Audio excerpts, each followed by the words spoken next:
Leurs noms ne figurent pas dans les livres d'histoire. Pourtant, elles ont tous des grandes figures de la résistance. Les nazis ont voulu faire disparaître toute trace et tout souvenir de René Moreau, Léon Jamin, Eliane Devergne, Louise Müller et Jeanne Varenne.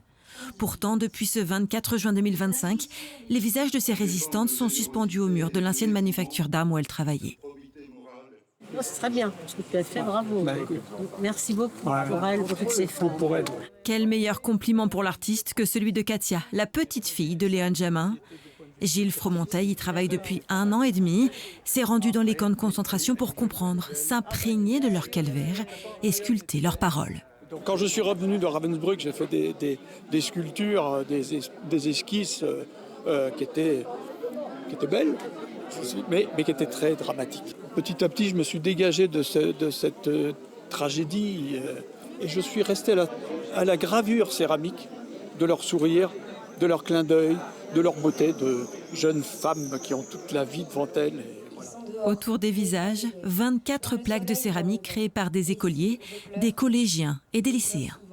Au collège, j'ai pris conscience de l'importance de la mémoire et j'ai l'impression que libérer cette parole, ça me permet de savoir dans quel monde je vis, d'où je viens et aussi de savoir peut-être où on va aller ensuite. On a rencontré en chemin beaucoup de personnes qui nous ont raconté leurs histoires, ou l'histoire de leurs grands-parents, arrière-grands-parents.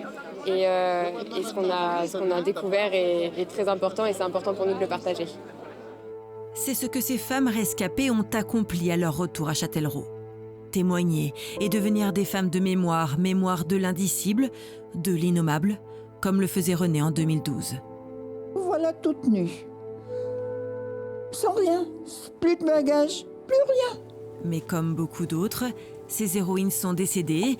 C'est la raison pour laquelle la relève continue d'agir aujourd'hui. C'est important d'assurer la pérennité à partir du souvenir et la plupart du temps, le souvenir se transforme en mémoire et c'est cette mémoire-là qui, d'une certaine manière, nourrit la conscience morale. Ces résistantes ont refusé d'obéir à la fatalité et nous rappellent que le courage et la liberté se conjuguent aussi au féminin.